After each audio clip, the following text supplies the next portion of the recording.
Hello everyone, I welcome you all to my YouTube channel Agri Friends Club। आज हम लोग बात करेंगे A4 मेंस का। 28 जनवरी को आपका A4 मेंस होने को है।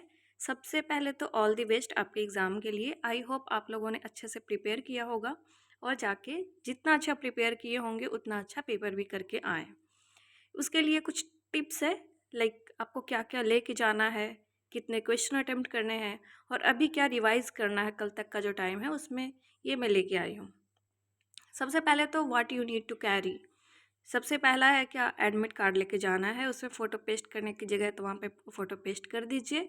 उसके बाद आईडी कार्ड का जेरोक्स रखिए, ओरिजिनल आईडी कार्ड भी रखिए, फ़ोटो आईडी कार्ड, एंड साथ में फ़ोटोग्राफ्स, पेन एंड वाटर बोतल आप रख सकते हैं, ऑप्शनल है वाटर बोतल। ठीक है, तो ये तो आपको कैरी करना है एग्जामिनेशन हॉल में। उसके बाद अब हम बात करते हैं कि अभी का जो टाइम बचा हुआ है लास्ट में, उसमें रिवाइज क्या करना है। तो आपने कुछ ना कुछ नोट्स बनाए होंगे इतने दिनों में, तो उसमें जो इम्पोर्टेंट डेटा है उसको रिवाइज कर लीजिए। सारे स्टैटिक पोर्शन को रिवाइज करना भी पॉसिबल नहीं है। जो कुछ इंपॉर्टेंट डेटा है या फिर आपने कुछ टेस्ट वगैरह दिए होंगे जहाँ पे गलतियाँ हुई होंगी, आपने कहीं नोट करके रखा होगा, तो वो अपना शॉर्ट चिट जो है उसको रिवाइज कर सकते हैं। हॉर्टिकल्चर की जो वैरायटीज़ है उसको आप रिवाइज करके जा सकते हो, क्योंकि वैरायटीज़ से क्वेश्चन पूछे जाते हैं। तो मेजर क्रॉप्स के वैरायटीज़ आप रिवाइज करके जा सकते हैं। साथ में एमएसपी जो मेजर क्रॉप्स के हैं वो आपको देख के जाना है कि कितना है एमएसपी, और एफआरपी भी देख के जाइए। मैं फिर से कह रही हूँ, कहीं ऐसा ना हो कि एफआरपी आया रहे और आप गलत करके आ जाए। तो एफआरपी एंड एमएसपी आप देख के जाइए। साथ में नेम ऑफ पैथोजेंस, यदि फिर भी टाइम बचता है तो इंटोमोलॉजी एंड पैथोलॉजी का कुछ जैसे मेजर मेजर क्रॉप्स की डिजीज़ हैं, मेजर डिजीज़, उसको आपको जो इकोनॉमिकली इम्पॉर्टेंट है उसको आपको एक बार देख के जाना है। Just take a look. बाकी तो आपने पढ़ा होगा, अभी लास्ट में ऐसा कुछ याद तो किया नहीं जा सकता, लाइक माइंड में कहीं सो गया हो तो वो वापस से रिवाइज हो जाए।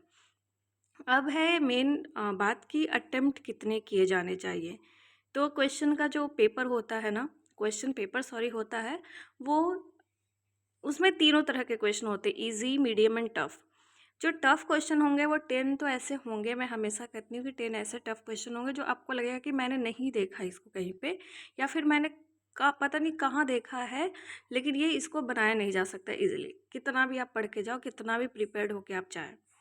ठीक है, तो ऐसे 10 क्वेश्चन होते हैं, लेकिन फिर भी उसमें आप कुछ यदि अपना कॉमन सेंस यूज करें तो कुछ कुछ क्वेश्चन ऐसा होता है टफ में भी कि उसको आप बना सकते हैं, जो आप पढ़ के जा रहे हैं और जो आपका कॉमन सेंस है उसका यूज करें। तो एज सच आपने नहीं पढ़ा होगा, बट वैसा कुछ पढ़ा होगा आपने, तो वो कर सकते हैं। साथ में इजी एंड मीडियम क्वेश्चन है। इजी क्वेश्चन को तो अटेम्प्ट करना ही है, लेकिन सबसे ज़्यादा जो प्रॉब्लम होता है इजी क्वेश्चन वो क्या होता है कि सिली मिस्टेक्स हम लोग करते हैं।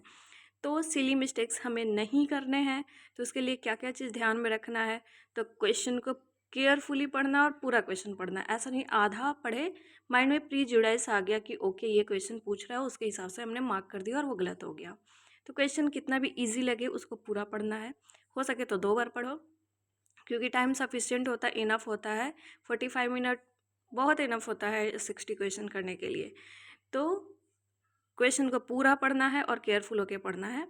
साथ में कुछ कुछ जो वर्ड्स होते हैं, लाइक करेक्ट, करेक्ट पूछ रहा है कि इनकरेक्ट पूछ रहा है, नॉट कहीं पे लगा हुआ है या एक्सेप्ट लगा हुआ है, ये ज़रूर देखना है। क्योंकि हमेशा जो मिस्टेक्स होती है ना, मोस्ट ऑफ द 90% स्टूडेंट्स का वो यहीं पे होता है। और मेरे टाइम पे भी जब मैं मॉक्स देती थी तो यहाँ पे मिस्टेक होते थे। इसलिए मैं बोल रही हूँ कि ये करेक्ट, इनकरेक्ट, नॉट, एक्सेप्ट, ये सब वर्ड्स को ध्यान में रख के ही आंसर करना है। सिली मिस्टेक्स नहीं करना। You can't afford to do silly mistakes in mains examination. अब प्री में कर सकते हैं, लेकिन आपने देखा कि प्री का भी कट ऑफ हाई ही गया था, तो मेंस में तो बिल्कुल नहीं करना है। आपको पता है कि कट थ्रोट कंपटीशन है, सब लोग हैं जो उतने ही प्रिपेयर्ड हैं। अब अटेम्प्ट कितने करने हैं आपको, तो अटेम्प्ट जो आपके इजी क्वेश्चन है पूरे ही करने हैं, मीडियम क्वेश्चन वो भी करने हैं, टफ को भी टच करना है यदि हो पाता है तो। ध्यान में रखना है कि इसमें नेगेटिव मार्किंग है, तो ऐसे बिल्कुल अंधो जैसा टच नहीं करना है कि लाइक मेरे को बिल्कुल नहीं पता, मेरा मन कर रहा है, एक इंस्टिंक्ट आ रहा है इसलिए मैंने कर दिया, नहीं, वैसा वाला क्वेश्चन नहीं करना है।